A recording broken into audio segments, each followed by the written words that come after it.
Thank you. Bringing the vision into a mission. This is the GoldFish Report. And I'm Louisa, your media outreach. And we're here today with a special guest, Miles Johnston. Hello. We're here with our correspondent, Sanjay, the wonder from Down Under. G'day all. And of course, we're here with the voice of the dragon, the ambassador. Thank you very much. Welcome. And welcome, Miles. It's going to be interesting to hear you talk today. And welcome, sir. I've been watching you in the past, so I know a lot about you. And I hope that people would be able to learn more about you too. So if you start, Louisa, and okay. Thank you, Miles.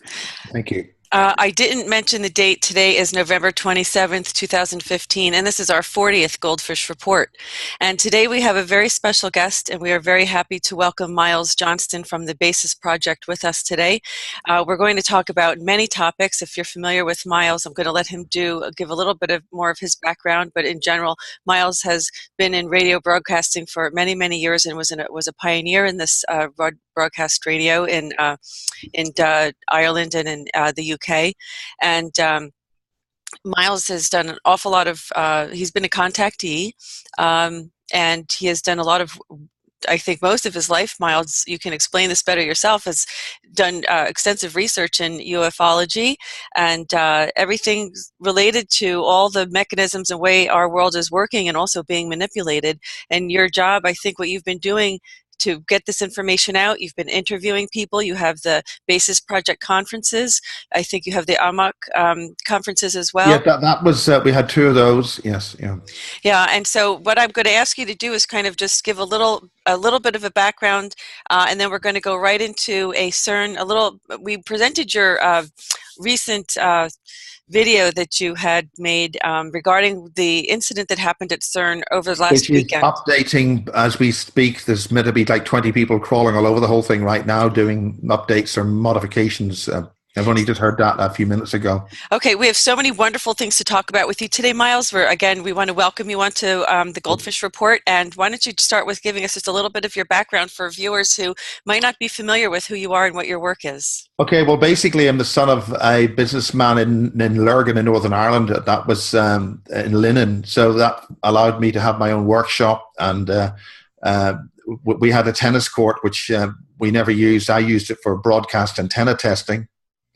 And I was able to, I've been interested in UFOs since I've been knee-high to a grasshopper, but I never quite knew why. But I then I was very interested in music and pop music, and also I was very frustrated as a child that the radio sounded something wrong with it. I didn't know what it was. Something just made my fingers go wrong, and so I missed as an opportunity the great broadcasting that happened in the 60s, the pirate stations, because in Britain there was such a restriction in broadcasting. People actually had to get onto ships, steam out into the sea and transmit there. That was the only way they could get a signal to actually get commercial radio and listen to music the way they wanted to hear it. That was taken off the air in 1967, and the BBC was then the only source of legal popular music in Britain. And I think I said on the preamble that Jimmy Savile was involved. He was the front man for the BBC, who was subsequently, people have got to understand that you don't get on the BBC unless you are positively vetted. You go through a lot of security clearances. And obviously those security clearances meant that they were in on what he was doing, and that was getting kids for certain individuals. And it's all very dark and awful, but there's very important reasons there. We got to, as we subsequently know, we mustn't throw any babies out with any bathwater here. We got to look at things very coldly. So essentially I'm an engineer, electronic engineer, broadcast engineering. I've got, so I wanted to join the BBC, but instead I went into telephone exchanges, digital telephone exchanges, and then joined the BBC. So I'm aware of digital switching systems, broadcasting from the inside, and also I'm a pronunciator or a broadcaster myself. And I'm called Megawatts because I put on the 2 1 million watt FM pirate stations from County Monaghan, broadcasting into Northern Ireland. And For some strange reason, the BBC felt that was incompatible with my employment status. Running 1 million watts back into the broadcasting house from the Irish border, which is technically a foreign country, but they still didn't approve. And they made a documentary about it after I left, and then Sky Television came along. And Sky Television was a mechanism for broadcasting independent programming, because up to that time, you only had 4 channels in Britain. And so the only mechanism, because I initially talked to Robert Maxwell to establish satellite broadcasting out of the Isle of Man, and he didn't have the foresight or whatever to go ahead with that. So I actually personally talked to him. So the only other person that had the power and the influence and the mechanism, and it's very important to understand the difference between Murdoch's politics and things and the mechanism, was to establish an independent British form of broadcasting, and that led to Sky Television. As a result of that, Sky had certain protective protocols to make sure it was going to work. Very soon after Sky started, 50% of Sky was taken over by British Satellite Broadcasting, which was the official government broadcaster, which failed, with millions and millions and millions and millions of pounds going down the drain. That was an indication that Sky had a sort of protection mechanism to make sure it was going to work. Now, that protection mechanism ended around about 2010, and since then, Sky has, which had been continually being on the up, has now coasting down, and the next big monolith that's taken over broadcasting in Britain has been British Telecom, who's in charge of all the telephone exchanges. So my role has been in broadcasting as a physical broadcast engineer, building transmitters, installing them, building studios, and also running studios for BBC and Sky. I was with Sky for 21 years, pioneering things there, and that's where I noticed there are an awful lot of things going on and anomalies which were very serious. And also in my own transmitters, running Energy 106, because I ran a 1 million watt pirate station from the Irish border 7 years after legislation came in the Republic of Ireland to shut them all down.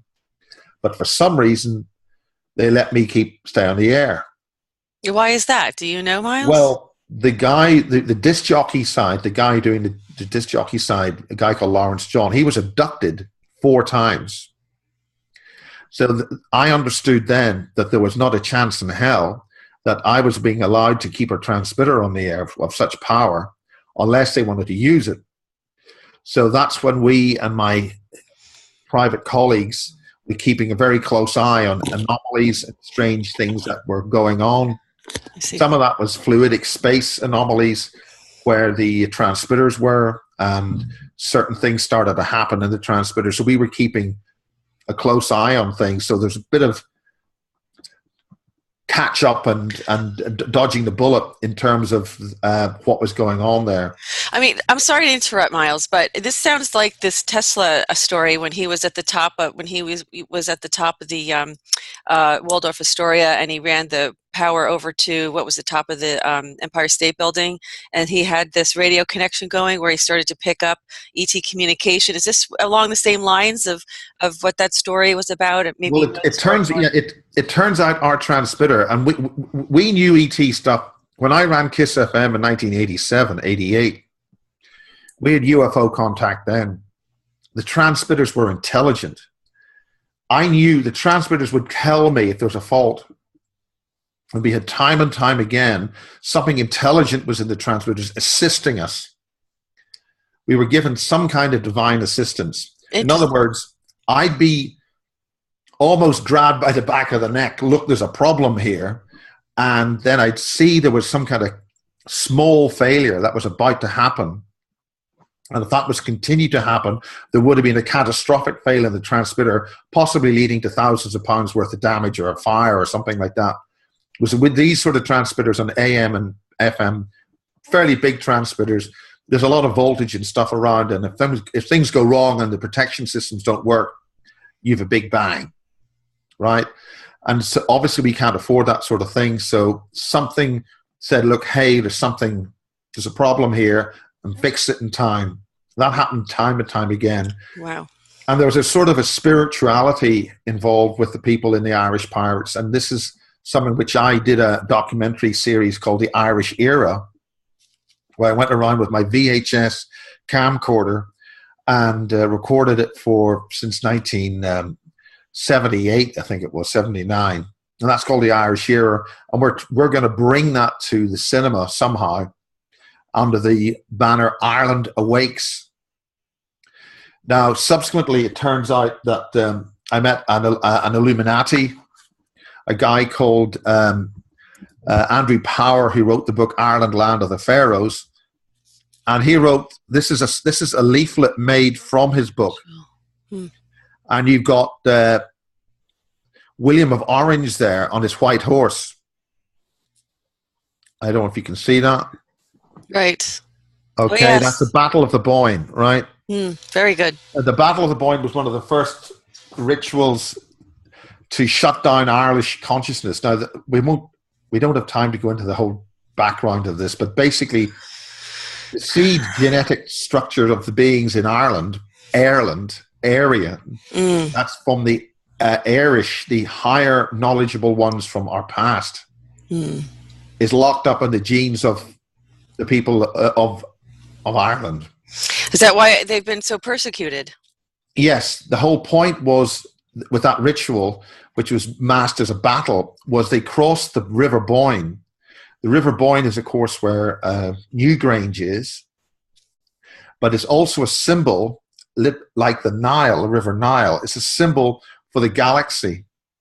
So a symbol of some alien force crossing the galaxy, coming to Ireland, and a battle between a prince and a king, and that established some kind of matrix mechanism, I'm paraphrasing here, which made a bipolar conflict situation occur in the psyche of the Irish, which means they constantly fight north and south, Catholic, Protestant, whatever.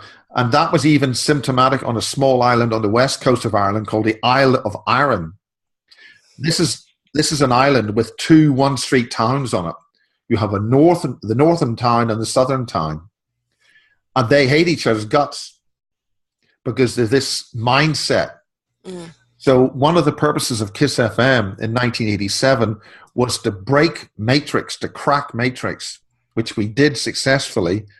And that broke the mindset, which is why the INLA came in to me in Monaghan, and they asked me to start, that's the Irish National Liberation Army, which is an offshoot of the IRA. But we now know that the whole conflict situation in Belfast was initiated by MI6 because there was a consciousness rising in Belfast naturally happening in the 1960s, and that was illustrated by the music of Van Morrison, who was a Belfast man. They didn't want that consciousness rising, so they needed to shut it down. So they brought in MI6, started up the local war there, which was the IRA, the Provisional IRA. And as subsequently happened, an awful lot of the individuals involved with that were all known agents, British agents.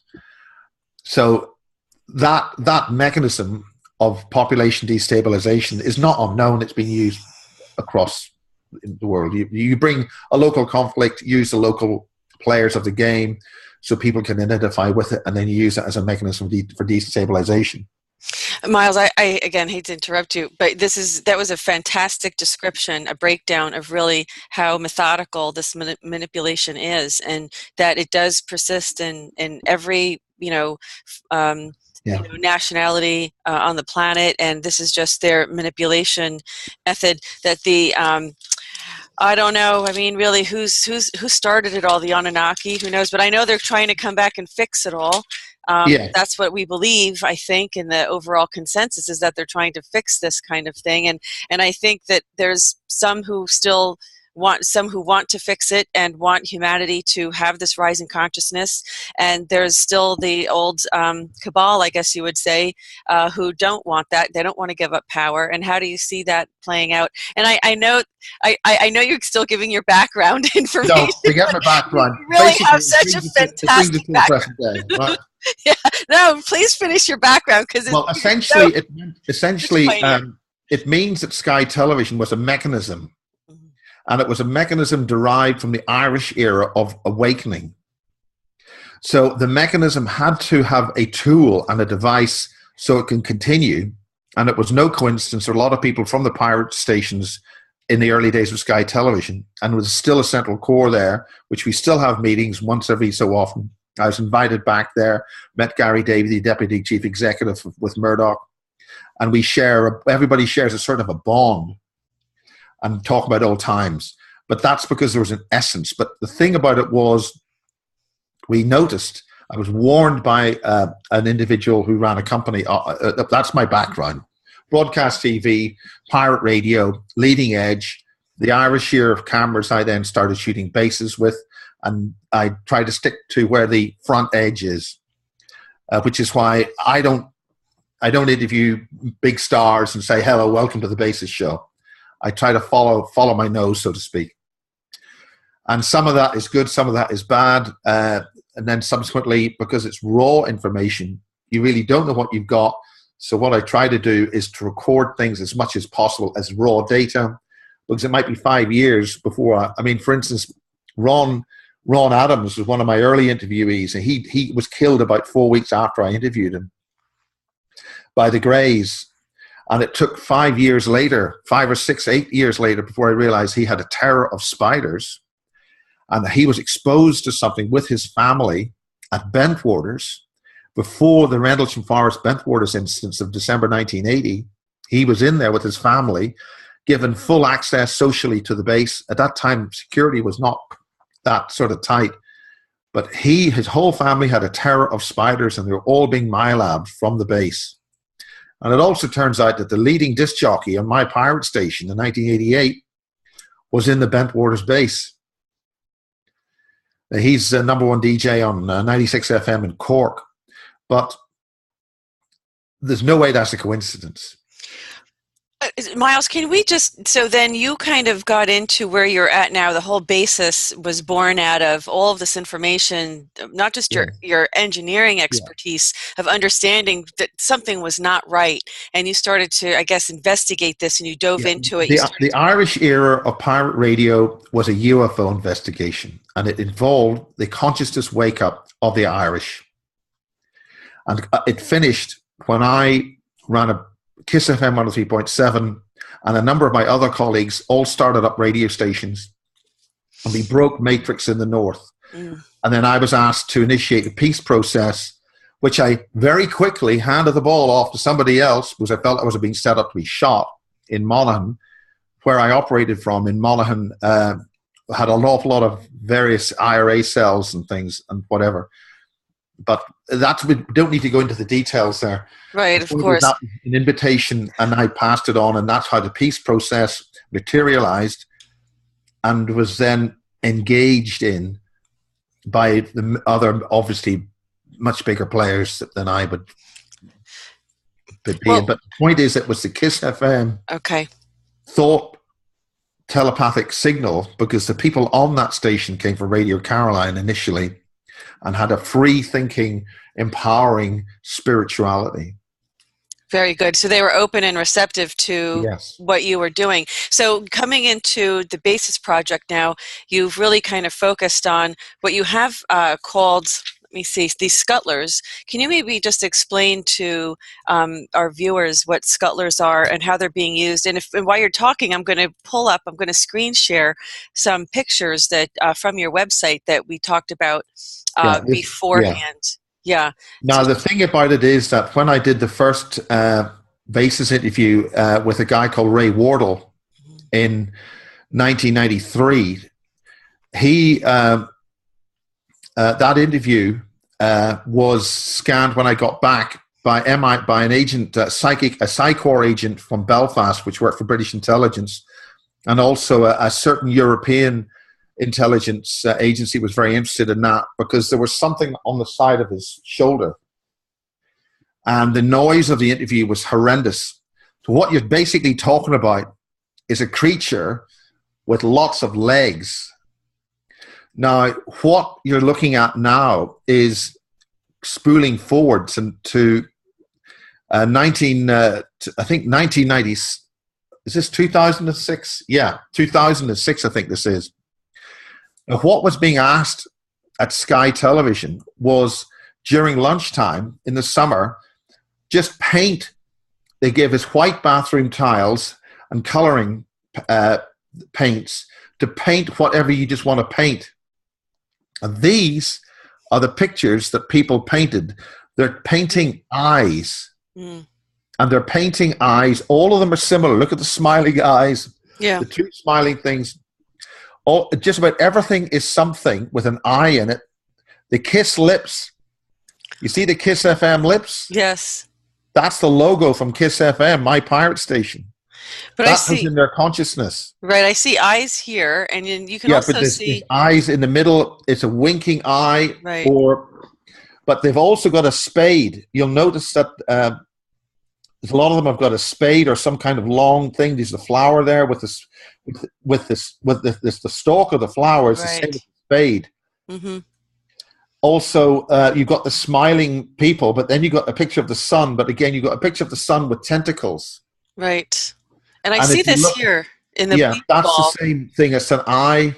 Yeah. Then you got the pussycat with an eye, which looks like a flying saucer with the two eyes. But that's a subliminal from Tom and Jerry. Right. But you can see like there's a creature on his head here too. But also the Simpsons is the same thing. The Simpsons is the shape of the heads or the blinking eyes. And that's some kind of invasive jinn. If you look at the one with lots of faces, smiling faces, and a flying saucer on it, you then got the tool. There's like on the left hand side there's a spanner, which is the same as the spade, which is the same as the spade thing with the flower, which is the thing with its sort of tentacles. Now the smiley face is the same thing. Look at the state of the smiley face, some kind of mesmeric. So you're saying that there was some kind of infiltration of the people who were working at Sky TV. Yes. And that this was this was in there. So it's called, what is it called? It's mind hacking. Now you've also got the sun, the planet, coming through with lots and lots of eyes. Let's see. Which one is that here? That's the one beside the lips. So, this is the sun. I see. Right. Yeah, the of course. sun, again, the squiggly lines are the tentacles. Right. Something coming through, lots of eyes. So how do they do this? How do they mind hack? Well, is there some? I think this was actually a psychology test. I think this was somebody wanted to know how effective their mind hack was getting. Right. I see. If you scroll through those, on the bigger ones, you can see. Now the point is, there's that one there. I love work. Right. That's the thing. That's the entity. That's the spider. Yeah. Now some observers have suggested this is a gin infestation. Mm. Now the Sky kiosk, that's actually the coffee shop exactly opposite to where we were painting now. Mm-hmm. But again, it's a smiley face. It's with smiles. Now the thing here with the multiple images, that's a highly complicated drawing, but that's lots of them. Again, it's lots of sun. It's lots of these creatures coming through. Mm. In other words, something with an eye, with tentacles.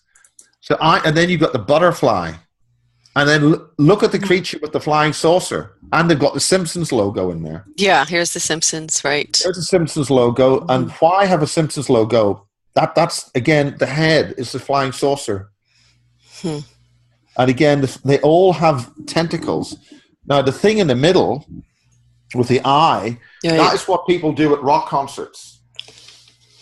Okay. You do that at rock concerts. You're feeding an entity because you see, there was a creature which appeared in one of the buildings used at Sky that one of these engineers was monitoring. And they tried killing it with electricity, but they just made it bigger. Mm. But it turns out beside where that building was, which is Unit 2, which is right beside where Sky News is, which is Unit 1, was a portal. And I found this portal operating and monitored it for a very long period of time. And in fact, there was a huge air conditioning unit, which is basically the air conditioning cooler units have an awful lot of radiators, which can be longitudinal and wave antenna systems. Now there's the bigger version of the one with the eyes. Right. And the flower. And again, you're dealing with some kind of eye or entity. In fact, if you look at the inside of some of those eyes, you'll see they're a spiral. If you go back up a bit. Yeah. There's sort of a loop. Right. Here's the spiral. Exactly. Yeah. Right. So something's coming through from another dimension and accessing our consciousness. So this is fascinating. And so you're saying that people are subjected to this at Sky, and how do they... Now hold on there. Now, this is mine, right? I decided, this is my loving awareness, right? I decided that I would break this programming, right? I've actually put by Miles. I decided that I can overcome this. I know what's happening. I will draw my painting, which will prove that I can break this. Well, I didn't break it. Right, I could see you didn't break it. I've got the same, the same thing there. Even the radio ship, the Radio Caroline radio ship, is again the smiley face with the big mouth, and then the tentacles. That's very telling. Then if you look at the whale, I decided to put a whale. That's the spade that's in the other one. So I am still in that program. Wow. So how do they really accomplish this? How is it that people... I don't know, but this is a very unique test, and I never knew what happened to those. I just happened to have my mobile phone with me, and those were taken with one of my mobile phones. You see, look at the smiley face. Yeah. The big smiley face is the same as my boat. Right. Again, the T-shirt, the spanner thing there on that one is, again, some kind of other tool. Yeah, it's fantastic that you took successfully accessed the subconscious of the Sky staff, and I'm saying that was an illustration of some mind hacking weapon being used to access people in broadcasting who are going to be working with their consciousness and then pushing that into the broadcast itself. This is fantastic. This is incredible. Miles, one thing that I wanted to ask you, you may be aware of this, that you have a one-eyed beast, in Islamic, astrology of a Jal, which is, the Arabic word for the deceiver. And he's always pictured as a one-eyed entity. And, when we talk about jinns and the Antichrist, because this is a Christian word for the Jal, he's always pictured as the one-eyed beast or the one-eyed person. So it's quite interesting how, if you look at most media things, you will always see it's a lot of eye representations in everything and in watching. And so I think this is a part of the programming very much. Yeah. And by the one eye, because they want, Vajal wants to, he has a PhD in deception, but at the same time, we want to taunt that to the people that are not basically aware of the GoldFish, that can see what's being flashed straight in their face. Well, there's a very interesting modern concept of this happening right now. These little yellow-headed little robot creatures with the two eyes, but one of them's got a big central eye. It's the little cartoon creatures. Children have got them at the moment. Yes, I've seen it. Yes. Yeah, well, that's similar programming. So whatever that is for, one can have conjecture. I think it's designed to use the creative metagenic force of humanity to bring these creatures into our actual reality here. Because something which we monitored at the front of Sky was a massive multi-tentacle creature, a bit like a sea anemone in the virtual domain.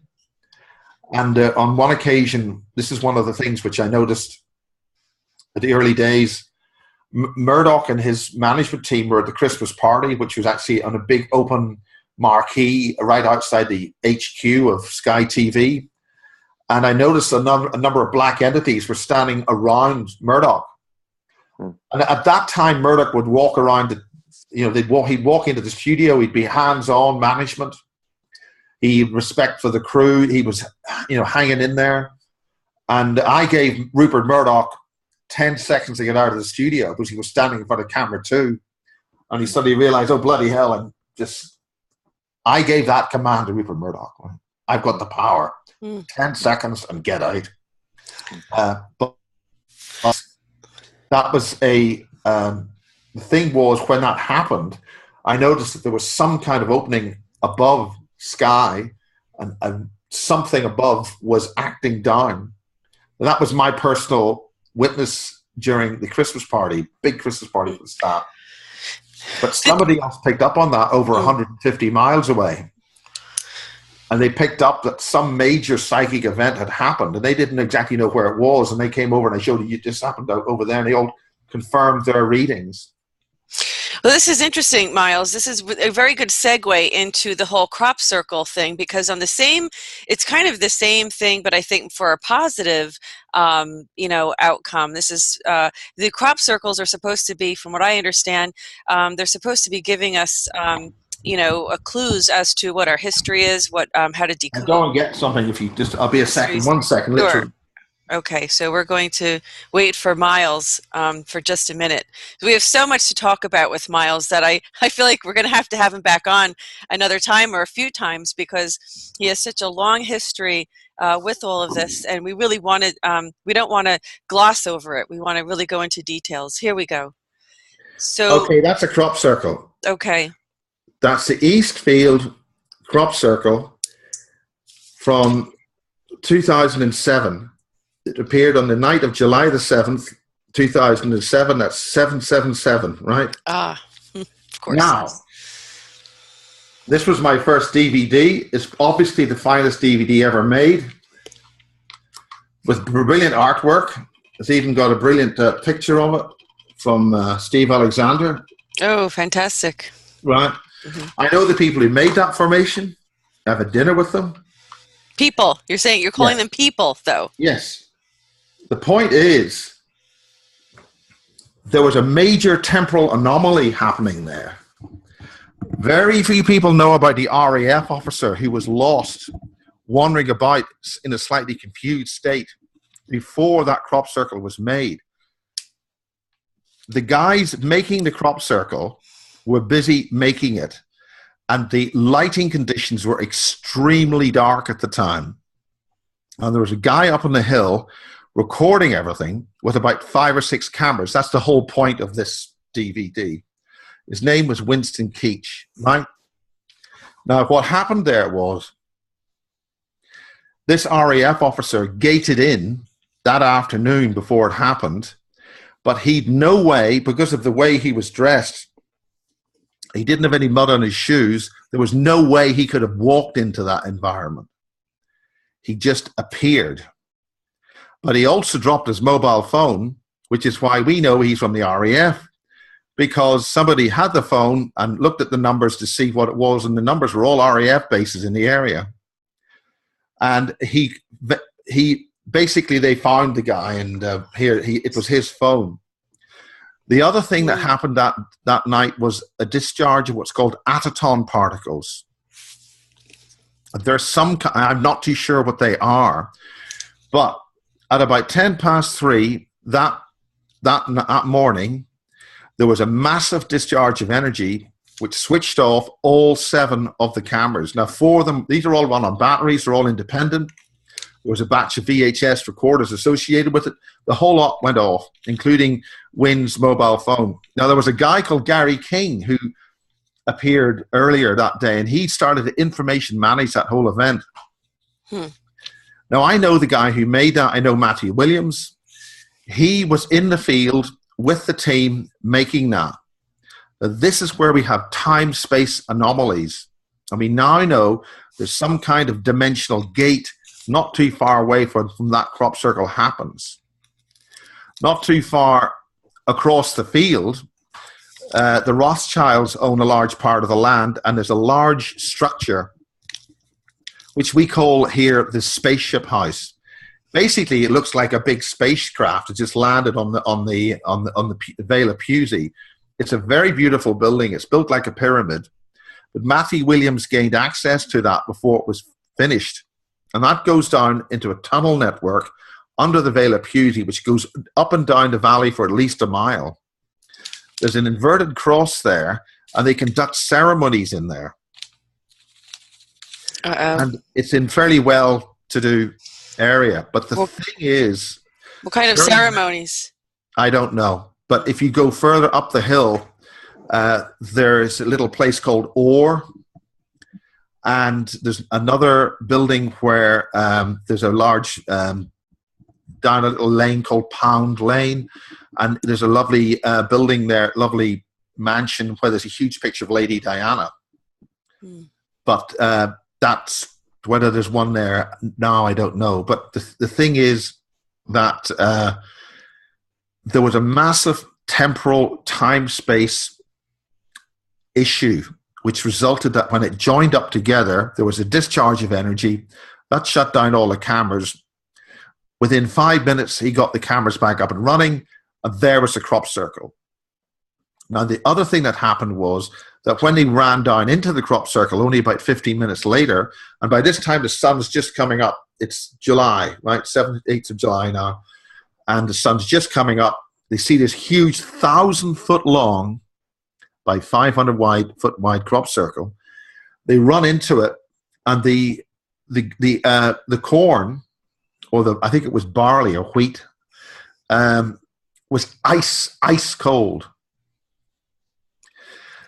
What then followed was a massive there was a full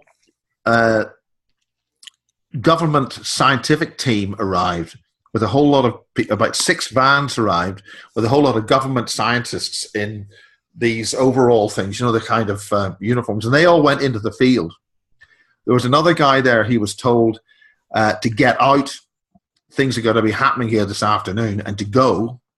And that's when the press conference happened. The next day, the press conference happened. And then this guy called Andrew Buckley had a Geiger counter on him, and an Apache helicopter came round the field, and his Geiger counter went off scale. Now, the point about it is that the level of radiation that the Geiger counter was picking up was so high that if it was gamma radiation or ionizing radiation, both the helicopter pilots and this guy would have been, you know, very severely radiated. So the Geiger counter was picking up some other kind of radiation. And it was some years later that I found out the term atherton particles. So some kind of dimensional anomaly issue had happened on that field. And Wynne Keach we've discussed with him since that there are some kind of reality remapping, some kind of false realities are being constructed here. And when there's a junction between actual reality and what other artificial reality is happening, you can get the discharge of these energies. Now, the whole point about crop circles is they get psychically aware people to turn up and go into these formations. Mm-hmm. And these formations are on Salisbury Plain, and these formations are very close to some very large underground military bases, mm-hmm. or deep underground military bases. Now, something which did happen, which really, in terms of crop circles, was Porton Down, which is just about 10 miles south at Stonehenge. Porton Down and Boscombe Down is a twin-base facility, which are just beside Stonehenge. Just so happens that the military has 2 big bases just beside Stonehenge. I'm sure there's no coincidence there. Nothing whatsoever, I'm sure. Nothing, yeah. Well, Miles, I mean, so you're saying, so this is very interesting. What were those fellows doing in the field to begin with, in that very spot where that crop circle appeared? Were they going to create one themselves? But there were a number of observations that night of people going into the field about 10:30 at night. Mm-hmm. About half a dozen people. Now, the great thing about the crop circles is that there's an awful lot of smoke and mirrors and lots of deception going on. One of the most notorious crop circle makers is a guy called Lundberg. I think his name, Lundberg. And he is part of a thing called Team Satan. And he's well known as being an MI5 operative. He was specially trained to do art on large scales. And he is alleged by some researchers, gets the designs that he's going to put down from US Air Force intelligence.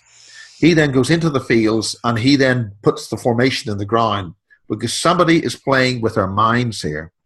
Somebody's playing with our perceptions here. And they want perceptive, psychic people to go in and experience the whole thing. Now, there's other things which happen with these designs. People have got to understand that with the crop, with standing crop, there are lots of very sharp static electric fields involved here. And when you create these designs, you are creating a very complex static electric field. And you're creating it depending on the water level in the field, the piezoelectric effect of the land itself will be constructing some pretty complex static fields. Now, static fields, scalar fields, you're talking something to mess about with dimensions. And what that does to your head when you go in there is another thing. There's lots of issues here you've got to consider. It's not a simple case of a bunch of guys stomping it down. I mean, that one you've got there is man-made. You think so? It's absolutely man-made. I've seen the layout. The layout of how these guys make them are like a computer program. But I've seen videos where I've seen actual glowing orbs, absolutely just flashlights. So we're talking about, they're not all man-made, are they? They are all man-made. They're all man-made. So how? But you've got to get past this. Who makes them problem? But who's controlling these orbs? Yeah, but as these things are made, there are other dimensional entities watching. Right? Nice one question that I have. I heard from sources Can you move back from the mic? Thank you. It was just distorted. I heard that it's. I haven't seen it myself, but I heard from sources that has been involved in these things that it's like small machines, basically, that hovers around it and press it down. No, is this not correct? When you hear that, no. Believe the thing is that there was a scientific experiment made for Dr. Simeon Hine. The Dr. Simeon Hine has done some remote viewing training, and he commissioned a crop circle to be made so that he could study the sociological aspects of people coming to watch this, right? So they started to make a crop circle, and it was made not too far away from the... see, a lot of the there are some obvious fakes which are really quite small, and I think an awful lot of people can see that. They're only 20 feet wide and things. This is 1,000 feet, right? So the point is, they're making this crop circle. Everybody knows it's a fake within the team. There's Ron Russell, Simeon Hine. There's certain people in the know knew that that particular formation was a fake, but they all keep quiet. So there's no sort of controversy about it. The point was, they weren't going to have enough time to finish off making the formation. They needed another hour. And what happened was that they had a lookout, because this wasn't too far away from the road, because they needed people to see it from the road. And an awful lot of these formations you can't see. You can't see even in the field you can't see them unless you're above. Believe you me, I've been on crop circle hunts. I've been standing within 10 yards of one, and the only way I found out was when the helicopters start flying over. You can't. Anyway. But most important, Miles, why, for example, like this particular thing that I showed you there, this is one of our own symbols going back thousands of years. Yeah. Why would someone steal our, like our imagery and then put it on the crop field? Here it is. What's the reason? What do you think is the reason for that? What's going on in the mind of these people? I'll tell you the reason. I do know that an awful lot of the formations, a lot of the earlier formations, were found carved on the seats of Chartres Cathedral and some of the churches. A lot of these symbols respond to interdimensional and hyperdimensional symbols. They're there to do something to your consciousness. But an awful lot of the people who look at this are consciously aware. They're hungry for higher meaning and in their lives. So in a sense, though, I mean, it does fulfill the purpose of triggering memories of something that's in our maybe archetypal memory. Is that what you're saying? You've got a front trigger and somebody behind playing. In the same way that those images at Sky are in the minds of people, somebody's in there doing something to your consciousness. Right. You wake something up and then you do something else. Right. Are these did any of them, I mean, you've seen all of the different, I mean, there's thousands of them at this point. Yeah, I mean, I've been in there. I had a camera, a high-8 video camera. At the time, it was very expensive, £3,000 worth of camera. And every year I went into the crop circles, this thing came out with a fault. And one year, I'd actually had a fault with the sound. Now, I didn't understand what the fault was for a while. If I played it back, you got no sound, just go. It turns out that the left channel and the right channel were phase inverted. Now, what happened was, I'd walk into the crop, going to the crop circle, I'd do some narration, you couldn't hear a thing. Once you step into the crop circle, bingo, fixed, perfect audio. Step out of the crop circle, doesn't work. Step in the crop circle, it does work. So what kind of radiation was this?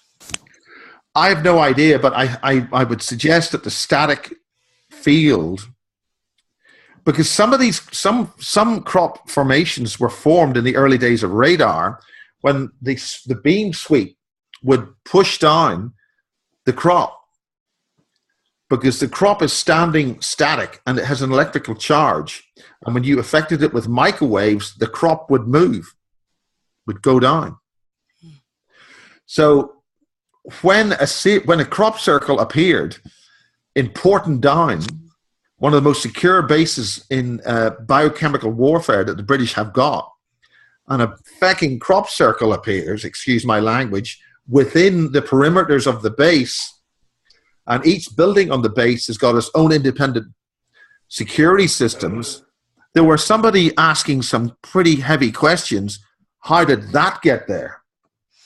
And what do they mean? I mean, what are they trying to trigger in our subconscious? What are they, what do some of these, now you have to look from an engineering perspective, which you are an engineer. Yes. You have to I'm looking for mechanisms because I'm an engineer. So I'm wondering, how do you make that? Exactly. But yeah. There are intelligent, we have, see, it's gone to a further stage now.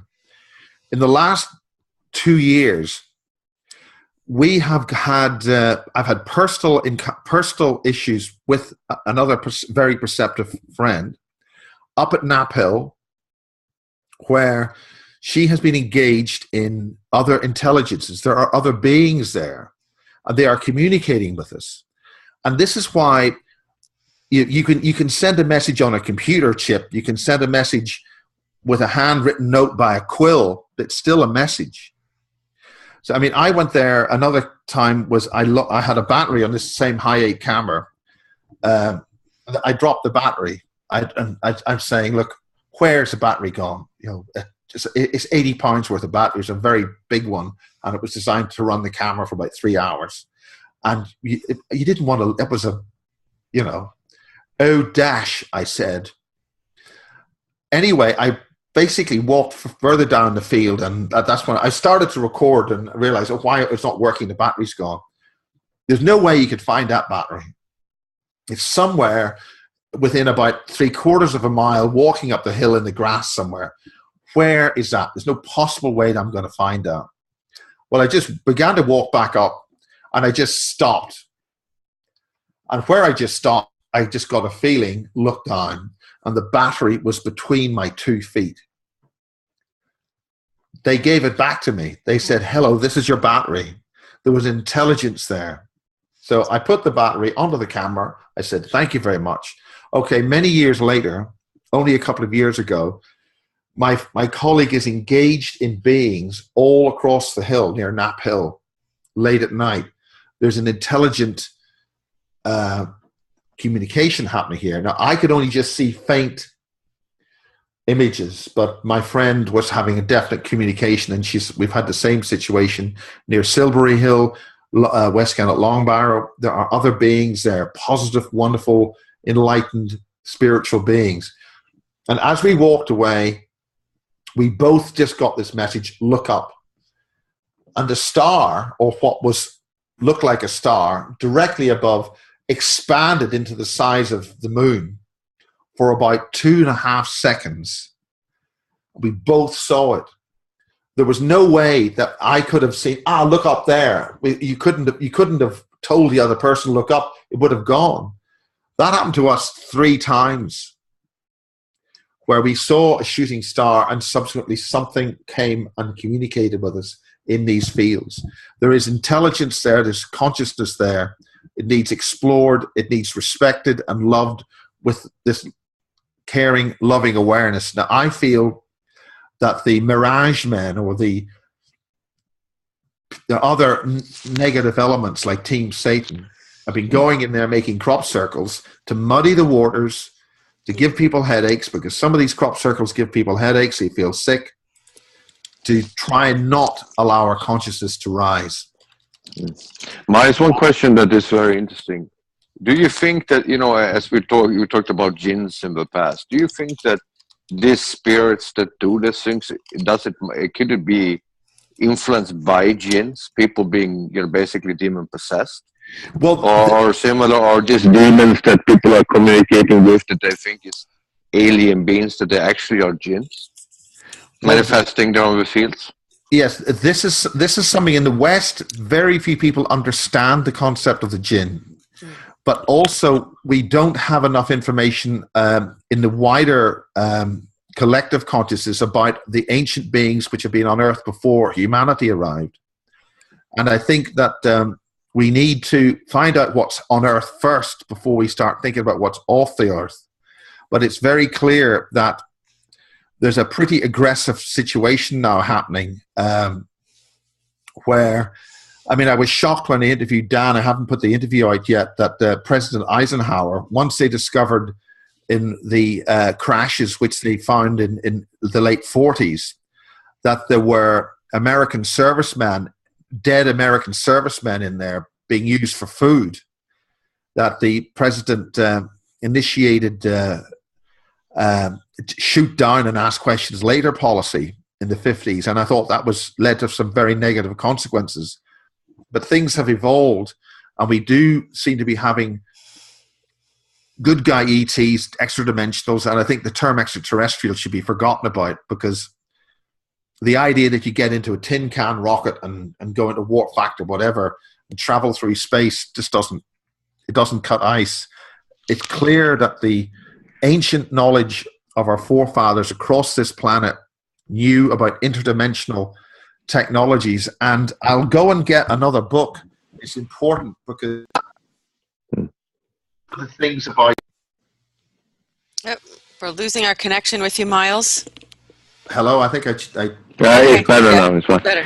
My one thing that I wanted to talk with you about, because when you're talking about jinns, jinns were supposedly created far before we came on here. So Yes. many people states that that actually jinns are was here thousands of years before humanity came, and humanity came at a later state. That's why, for example, in Islamic history, you have there with Iblis, basically, or in Christian wording, Satan, basically refused to bow down to the new creation, which was Adam, which is our forefather. And basically, this was a thing that leaded on later on. And also, as you know, that look at exorcism, they always cast out these demons, for example, to the abyss, or to the desert, or to a field, or something like that. So it would be natural that this type of beings that would cruise around at this type of places, like crop fields and similar type of places. And also you see, like many times when you look at people are channel messages from different light workers, it's quite obvious that it's not from extraterrestrials, might be even influenced by jinns, more likely than anything else. Yes, I think this is one of the tragedies about Western civilization, or so-called Christianity, which I think has been greatly corrupted and polluted, is that we don't know, or the information which we need to know about previous inhabitants of this earth not knowledge is excluded from most people in the so-called Western belief systems. And I think it's been excluded for very good reasons. It's because those very entities have taken control of that belief system at a very early stage and are deliberately preventing higher knowledge and higher awareness being made available so that humanity can take its rightful place in the stars. We have higher senses which have been restricted. We have higher wisdom which is being restricted. And I think that we have a place to take within the universes. And so far we have a parasitic group who, for one reason or another, are still here, which got left behind from their other source family of civilizations, and have since caused havoc and mayhem here. I mean, for instance, the use of the term Satan, Saturn, some people are saying is a Draco prison on Saturn, which is why they want to open the Hadron Colliders, use that as a gate in some way, or to trigger a gate to not allow them to come in. That's the narrative on that. I'm not entirely sure whether that's true or not. But yes, this is also a very interesting thing that you mentioned, because a lot of people, especially inside the Christian movement here in the West, they like to twist word around, and they like to be experts in the matter of Christianity and astrology and Judaism, and they call themselves Judeo-Christian heritage and so on. But they have very, very little knowledge of Hebrew, of Aramaic, of even the basic Torah. And when you study a word like shaitan, for example, which is the word Satan, which we're saying in English, but the word shaitan actually means obstacle. The meaning means obstacle, and basically it was mentioned only in the Torah 3 times, and 5 times, and 3 times of this was basically just meant as an obstacle between men. But in the Bible, you have Satan mentioned over 125 times in the Old Testament. So it has been changed, and I think that we want to change things into something that sometimes fits our own illusion also. You understand what I mean? Well, this is the thing. One person's demon or angel is another person's extraterrestrial. Well, this is true, Miles, and this is really where we can kind of like segue right into CERN a little bit, because you brought it up, and it's really, we featured it on the GoldFish Report earlier in the week, your recent video that you had done with Karen MacDonald and Patty Brassard, and you had another gentleman on there with you talking about CERN. Now, it was him who initiated the psychic, shall we say, the psychic attack on CERN. Okay, well, I mean, we got confirmation of this through Simon Parks as well. And what Simon said, and we're talking about this whole dimensional thing, we're talking about this energetic, psychic, and other dimension. Simon, came out and said that it was Source itself that was there really battling this evil. This is pretty profound, but knowing Simon and knowing where he says he's been and what he's part of, okay, maybe he's got some inside information on this. So the thing about this is very interesting, because Simon has hit mainstream on this. Now, Simon spoke about 3, I think it could be 4 weeks ago, because time's flying so quickly. He spoke at a wonderful place called Johnston Manor. They may have even changed the name again, but that's a beautiful mansion in north of London, in Watford. And they use it, the girls there, some very nice girls, daughters of the owners there, run a thing called the UFO Academy. And naturally, because of my modest brilliance, Simon Parkes spoke at my conference first. He said immodestly, sending myself up. And by the way, if I ever take myself too seriously, do shout me down, right? Okay. I'll remember that. Was that he spoke, he was one of the key speakers about, as I say, 4 weeks ago at the UFO Academy in North London. And there was a reporter from the Daily Express there. And his statements about the Hadron Collider has hit the Daily Express website. And this was quite extensively reported.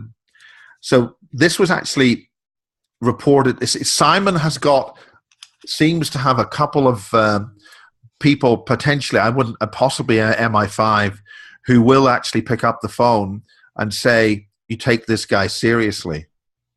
This happened with his ITV interview, which was on mainstream breakfast, mid-morning daytime TV. And he was brought in on the wacky UFO slot. Let's bring the UFO nutter in and have a bit of a laugh. Well, they got a phone call and they were told, you'll take this guy seriously and you'll set the interview up properly. And they actually sat him down on a different part of the studio, which they just quickly lit to switch on the lights. And it was a pretty simple, away from the main set. And they gave him a pretty good hearing for a guy who's got a manted AT as a mother and as a Labour councillor in that area. He's a Labour councillor now, but I think he's been given leave for other duties, I think they call it. But, I mean, he's clearly pushing this UFO ET and psychic intention. I mean, we're told repeatedly on mainstream media that psychic intention doesn't work. The telepathy thing doesn't work. And that's all part of the, well, we won't go into the established science is no longer a science. It's more of a dogma. It's more of the high priests of science. You do what we tell you to, you do what we tell you, and you don't have an open mind to ask open-minded questions with science anymore. Right. It's the official narrative. I mean, that's what they want it to become, the official narrative, the brainwashing narrative, right? Yeah. So anyway, the point is, this has now hit the mainstream. Now, it's bubbling under. It's the fact it got into a national newspaper and it's in their website is a huge situation. People are going to see that. They're going to see what is involved. So Simon was away. I don't know where he was. He was doing whatever he was doing. And so when Sergeant Daniel McDolan, he had already put the shout out to get about 1,000 psychically intensive people to focus on the Hadron Collider to basically give it a hard time, which is why Paddy, Karen, and he were watching when it started to go wrong, and they were up all that night watching the whole thing. I then came in. I'd already had a scheduled interview with Daniel, Sergeant Daniel, but the way things worked, I wasn't able to talk to him until after this event had happened. And of course, that was the same night that happened with the terrible events in Paris. So there's a lot of things happening, a lot of stuff going on. But it turns out, and I've only found out about this about an hour ago, that on the front page of The Economist several months ago, there was a graphic involving lots of pictures of different people, and it involved, without going into it, we're still waiting on what that graphic is. I think it was on front page. I'll pull it up. I have it. You have it? I'll pull it up for you. Yeah. I'll go get it and you can just keep talking. So it's got a little picture. It's got a picture of the Hadron Collider, Alice in Wonderland, and there's an arrow which has got the date on it for when this happened. Right. So that's rather extraordinary, I would suggest. Now, Sergeant Daniel, I'll just call him Dan, he is a CIA hybrid. He's a crossbred human Draco. Is he? In his own. So he's one of the early versions. He's also an assassin. He's trained in killing people in 276 ways, which doesn't leave any suspicion.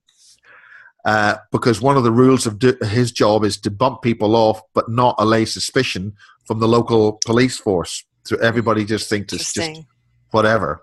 Mm-hmm. So no further investigation. Now, for that to happen and for the collider to collapse, but what they were looking at was not their initial look at the layout of the collider was a little bit too simplistic. So when it came back up only, I think, 36 hours later, it was because they were using another ring.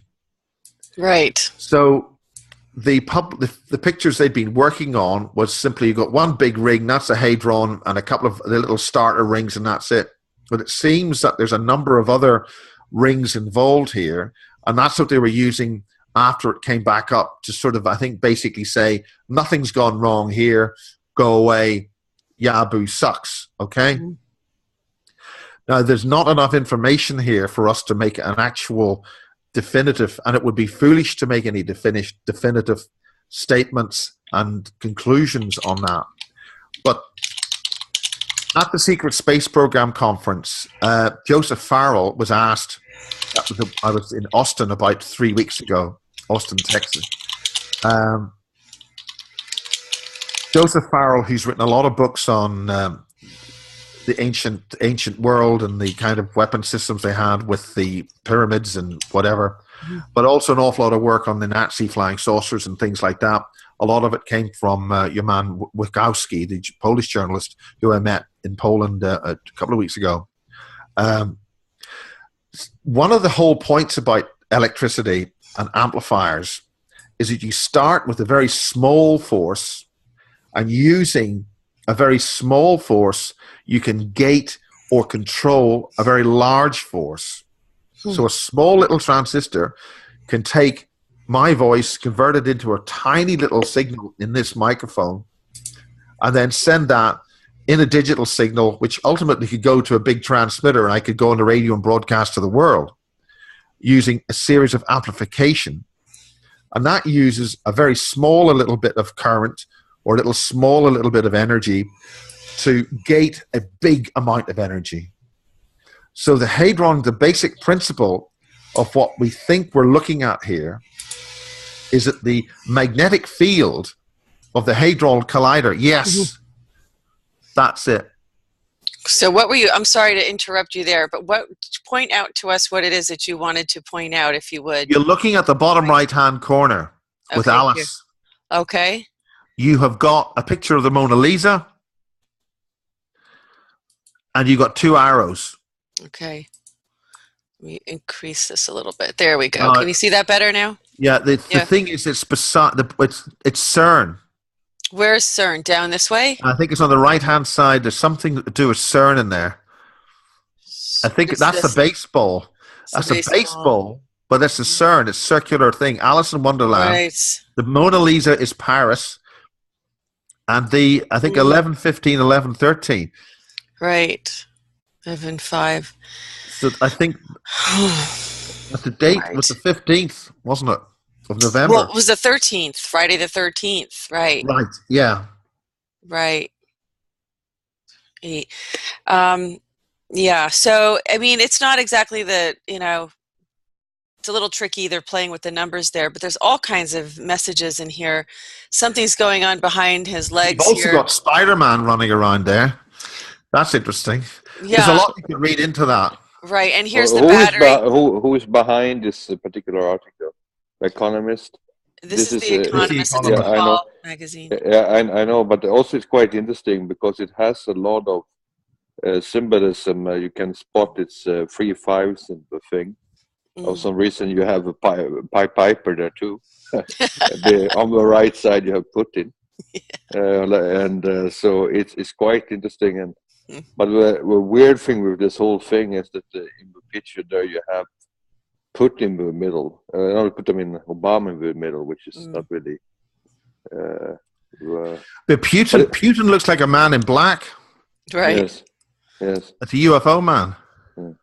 And it's quite interesting how quite interesting because this is The Economist, how they are putting Putin and Piper just side by side with each other. It's quite interesting symbolicism there. Exactly. I think that's very interesting. You've got the Pied Piper bringing them all along, saying hi. Yeah. And also you see Merkel is doing the Cabal one eye sign there. Yes. In the middle of the pyramid. Mm-hmm. And so it's quite interesting. There's a Kung Fu Panda on steroids, something like that. China, representing China, the big, Absolutely, yes. Absolutely.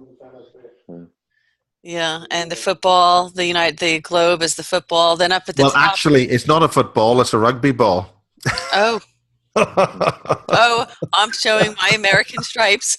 But I think when you look at that with a world, and it's on a little. Is that a tortoise? The tortoise is right. Well, doesn't that also represent? Isn't the United States also called Turtle Island? So I would maybe. It is a 5-star on the turtle. If you look carefully by the end leg, it's a 5-star. Quite interesting. Let's see if I can enlarge that. Actually, doesn't really let us enlarge that much. Actually. I don't know who's on the Earth. There's another thing of the Earth there. You got China, and it's interesting what's on that rugby on the. Well, it is the reason why the ball's that shape is so you can grab it with your hands. Mm-hmm. Yeah, but it's also the intersection of two worlds. Sure. Like if you get two spheres and you intersect them, that's the shape you get. Vesica Pisces. Yes. Radagast has joined us. Hello, Radagast. Miles is now Miles. Now we have another member who has joined us here. But what about the moon? Well, this isn't the moon. This is another image well, it's of the Earth, moon, actually. which looks like an Earth when it's got a North Pole. Yeah. But who are the two faces? It's a good question. I think it's the yin and yang there, east and west, of a double-eagle, double-headed eagle. It also has the same in east and west. China in the middle, isn't it? Yes, it's China and India there, yes. But could it also be the dark and the light, the good and the bad, the good and the evil, the one who wants to be, maybe the face on the left is the face that, wants humanity to succeed, and the one on the right is the one that doesn't want humanity to succeed, the one that has contempt for humanity and wants to rid the planet of 80% of the population. I mean, it's what it kind of looks like to me, And then there's you have to see that it's like I used to joke sometimes with our Albanian brothers that has this black double-headed eagle, and I usually they said why I think there's Napoleon in there at the very back under the. Okay, I'm sorry. Under the you've got Napoleon. Right there. Yeah, you got it. Is that Napoleon? It looks like him. I'm sorry, the ambassador. What were you saying? Yeah, I said there were two black eagles. I said why they have two heads is because one basically is watching for the police and the other one is stealing. You understand? That's why it has two heads, the eagle. But the reality, the two eagle side, one in the east and one in the west. This is an old symbolism, basically. So I think that this is what is trying to be done there with this global moment with two-sided finger. And there's someone here remote viewing, it looks like, and then there's Winston Churchill, and then there's really just a lot of people in the background that you're pointing out. There's some terrorists in the background. There's a victory sign. There's hands. There's a lot of terrorists everywhere on that photo. I think it's not in the background. Yeah, especially front and center. How about the one front and center? Exactly. Miles, is there any symbolism in Cameron Smith having the nuclear bomb coming out of his head? The plume. Well, he nicked 6 nuclear weapons for Mrs. Thatcher and sold 3 of them to Israel, I think. And 3 of them ended up, I think, in Iran. I'm not sure. There's a bit of a scandal about that. It's all been kept quiet. So what should we predict from this? What hasn't yet come to fruition yet that perhaps this should be a warning to us? There was some actually announcement going around Facebook last night about some false flag that was going to be imminent in Germany, and I haven't heard whether something has happened in the transit system there. I think there's about half a dozen false flags going to happen. Right. I see. Yeah, they were something like that was being imminent. And I have to tell you, I mean, I'm gonna stop screen share now. But there was also something very disturbing going around Facebook talking about UPS, United Parcel Service. And I don't know if this is true. Oh, Steve has joined us too from down under in Australia. Steve, great to have you join us. Hi, everybody. Hi. You're on with Thanks. Hello, Miles. Steve. We that there was apparently they were bringing in passengers on their cargo planes. We don't know what passengers they were. Yes, they were being used. They weren't passengers. They were refugees. Yeah, why would they need to hide them? Why wouldn't they just? I don't know. It seems like we had somebody following them with a camera, you know, on the highway. They were being bussed somewhere. We don't know where their destination was. Well, that was good. I think it's, well, obviously they need to hide these people for some reason. Why? Obviously they're up to no good. Are they really refugees, or are they, the? Let's see, who was saying that they were? I think it was this fellow Daniel that you were interviewing. That they're part alien. These are not necessarily humans that have infiltrated some of the refugees that have come into Europe. Is that that's what I heard? I don't see why they would need to bring them in on a UPS flight. Why would UPS be apart the fact there's no colluding with seats them? on one of those things, you're going to lie on the floor. It's not a comfortable way to fly. Steve, did you have any questions for Miles? I know that that you've just joined us, and I know Radagast has also joined us. We're going to see if Steve, we normally have a bigger panel, so now we have a bigger panel. Right. Welcome, Steve. Hi, Miles. Look, Hello, Steve. As usual, just the current state, where you think things are at the moment with the state of consciousness that you feel, because you have a contact with lots of interviewees and people. What's your current feel for the situation at the moment? I think consciousness is rising, and there's a lot of people aware. The thing which amazes me is when little 5-year-old child, is hiding shyly around the back of her father's legs, and he says, "Miles, she wants to ask you a question," but she didn't actually want to ask me a question. She wanted to tell me something, and this little girl said, "Where do we all come from?" And I said, "We come from the stars." But she already knew, and she smiled. Yes, we all come from the stars. So, we have a whole generation under us, which there's an awful lot of an effort to try and shut them down and put triggers into society.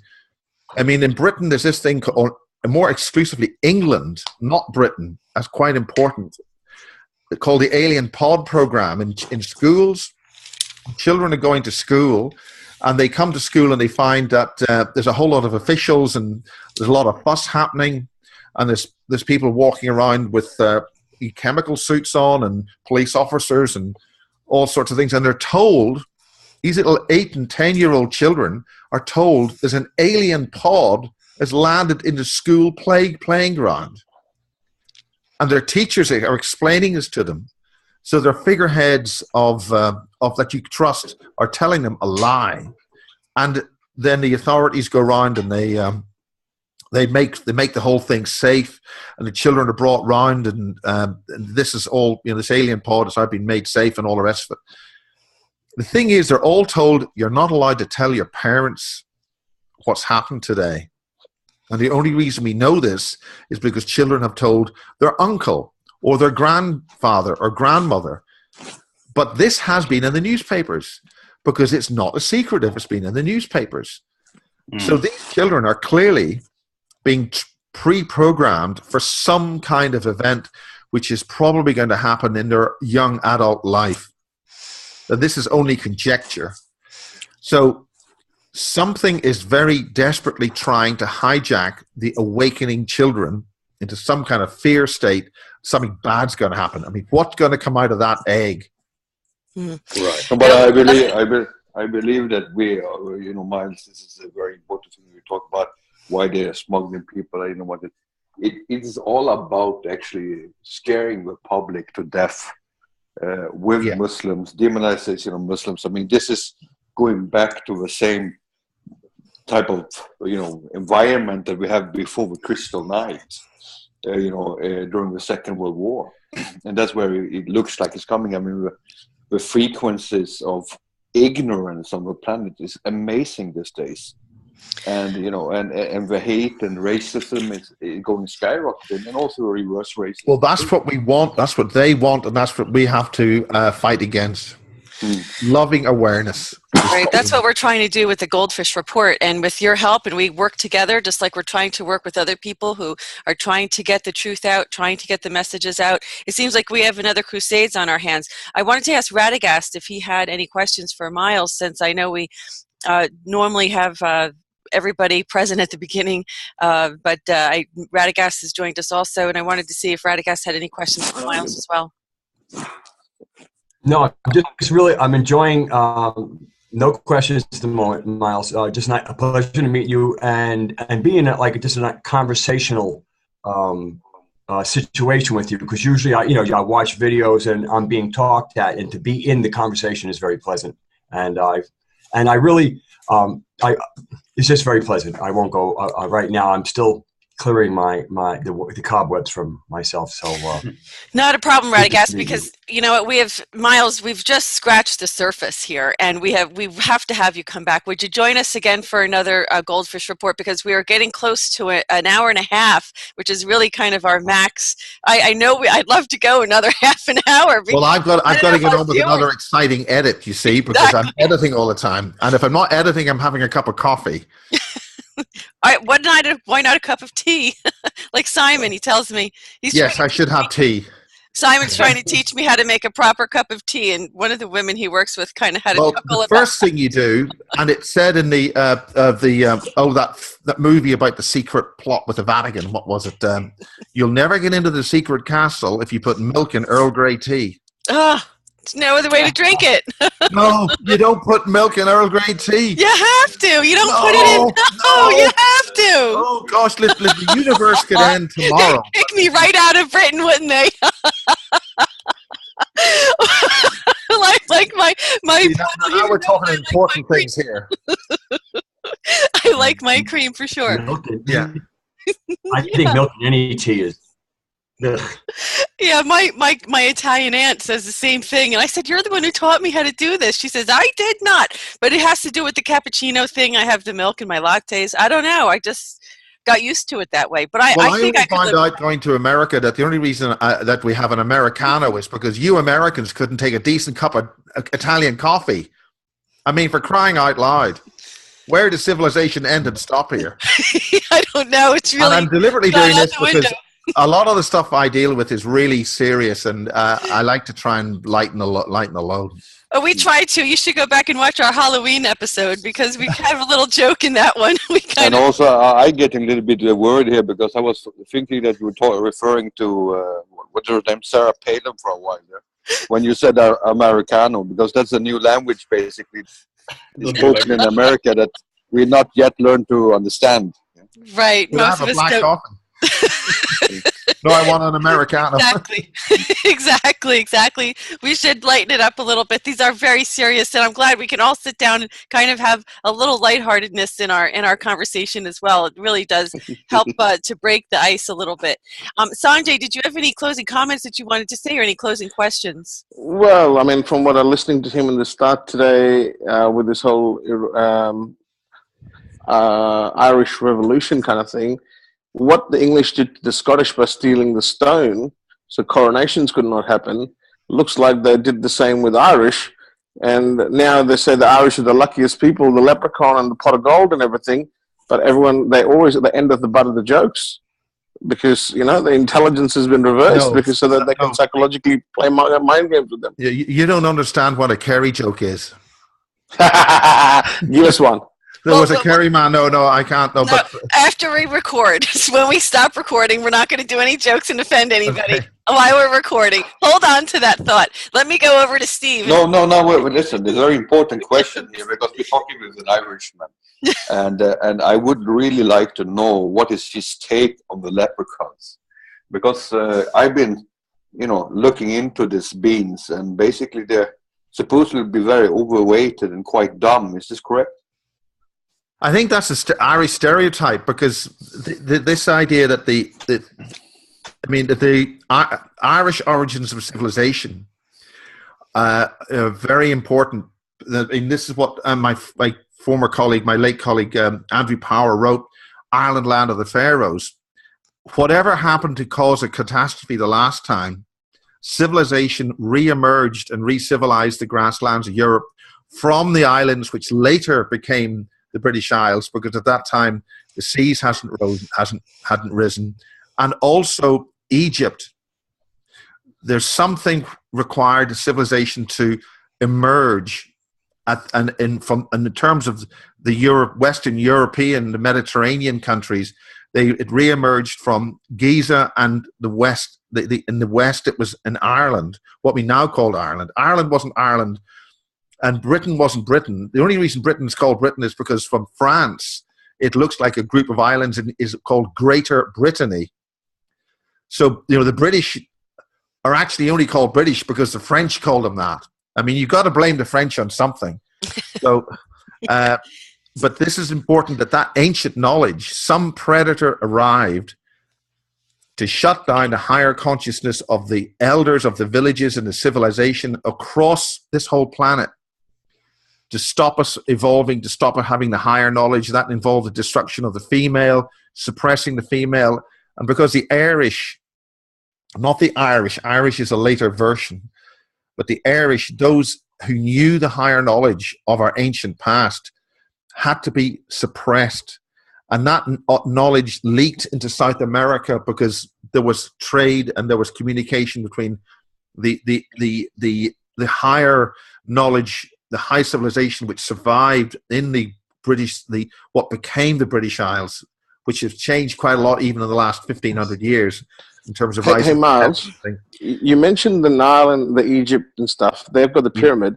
So we're sure you're not confusing Scotland and Ireland where the Stonehenge is and stuff? So there doesn't seem to be any symbolism in Ireland for any of this stuff we're talking Ireland about. Has got more standing stones than the British Isles has got. No. The point is that Scotland is only called Scotland after the daughter of the Egyptian pharaoh, Scotia.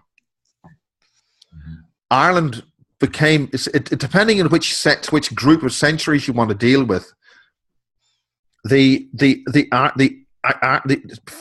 the Highland clearances, there was a huge population in Scotland, all cleared out. There's a whole pile of histories there. But going back to catastrophe, recovery from catastrophe, that high knowledge was still taught to those in South America and North America. That's why this whole story about Christopher Columbus discovering America is a load of baloney.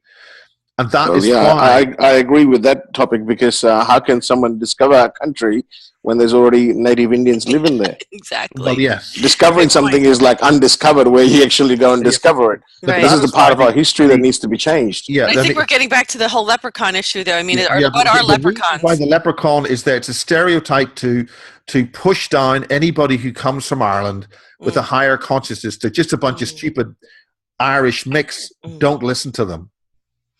No, Irish. That was basically what the Celtic Church, the Christian Celtic Church, was wiped out under the instruction of the Roman Church. Forget about religion here.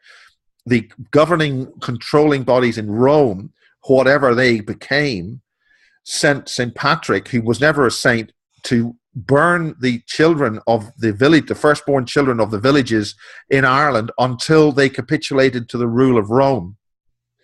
The high Celtic Church was a free church, a little bit like the Cathars, which was also wiped out. Anybody who came up with higher consciousness, with a higher form of wisdom and thinking, which didn't root you to the domination of Rome, was wiped out.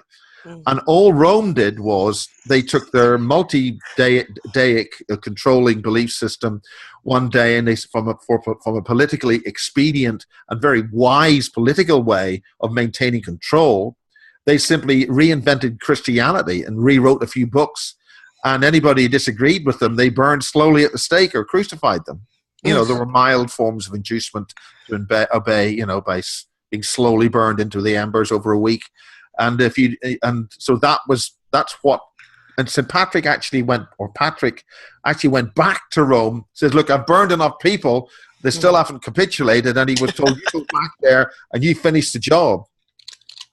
And so that's the story of whatever wisdom there was in the Irish. And that is why the Battle of the Boyne, which is why I don't think was this in the recording? This is the King Billy, Prince of Orange. And it's interesting, the present Prince of Wales is a Prince of Orange. And the Queen has visited Ireland more times in the last couple of years than she's had in the previous century. The symbolism is that the River Boyne is a symbol for the galaxy in the same way that the River Nile is a symbol for the galaxy. If you cross the River Boyne, you are symbolically crossing the galaxy and meeting a prince. So a prince and a king had a battle. They had a ritual. That ritual instilled a bipolar conflict situation. And anybody in Ireland wouldn't be listened to. They'd be too busy fighting each other. This is fascinating, Miles. We have to have you come back. We have to have you come back. I'm going to go to Radagast as a question and then to Stephen. We have to wrap it up. So go ahead, Radagast.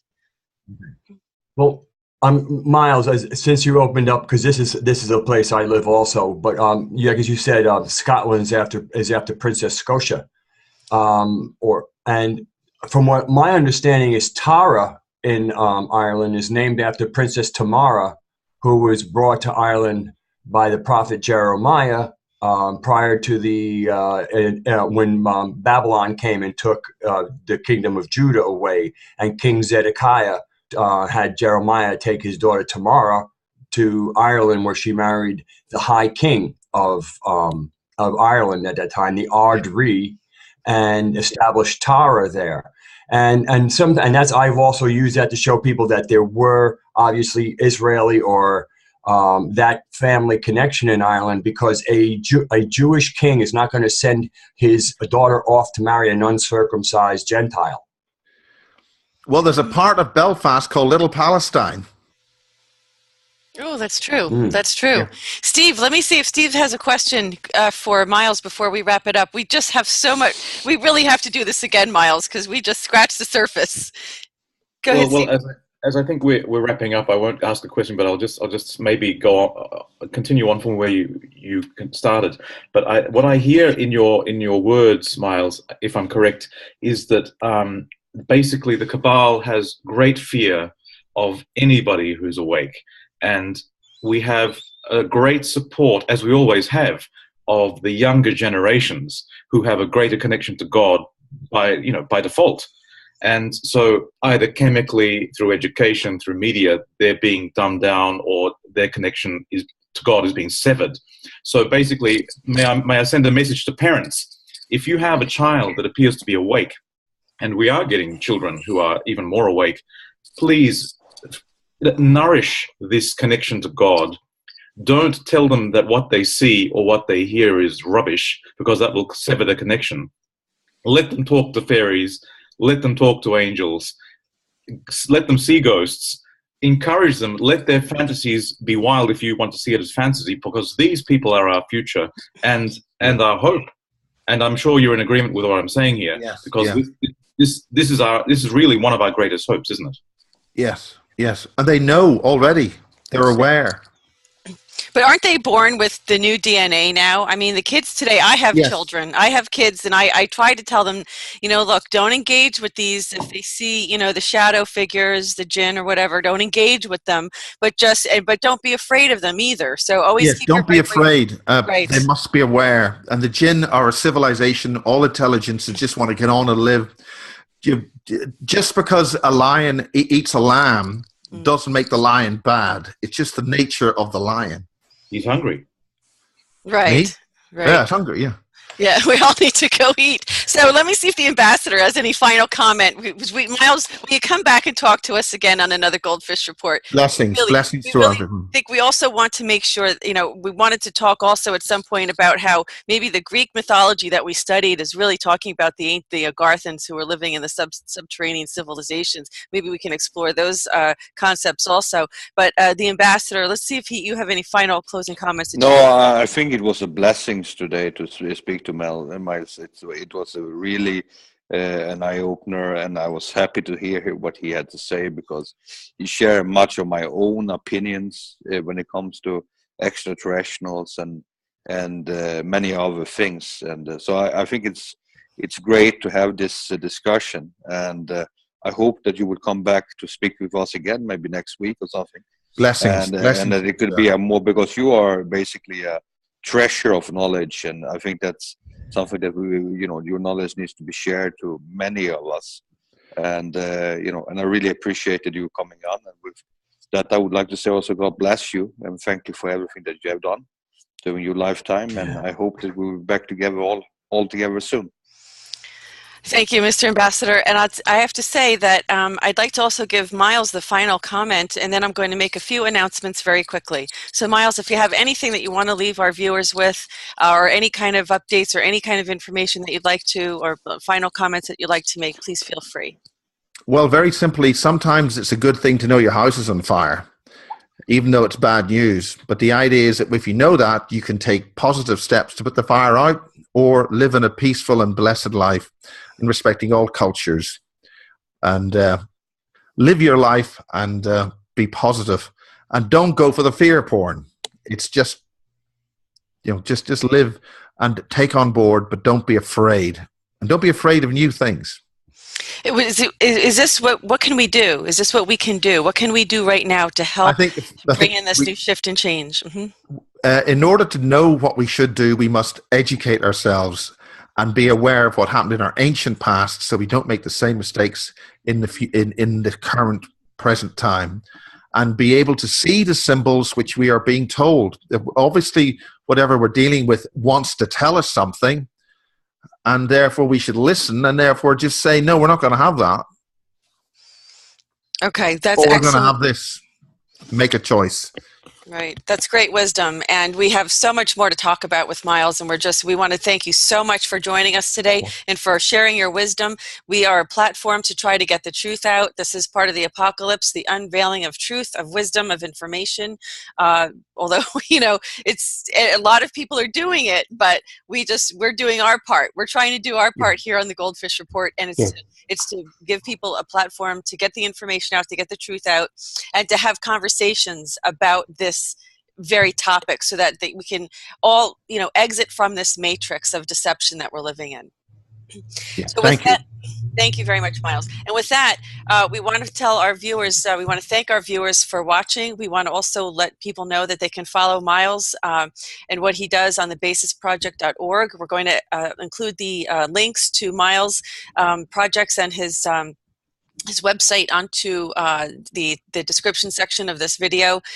We want to also remind our viewers that we have an event coming up on December 6th in the Philadelphia area, and you can go to www.cbcglobaleducation.com to register for that if you'd like to attend.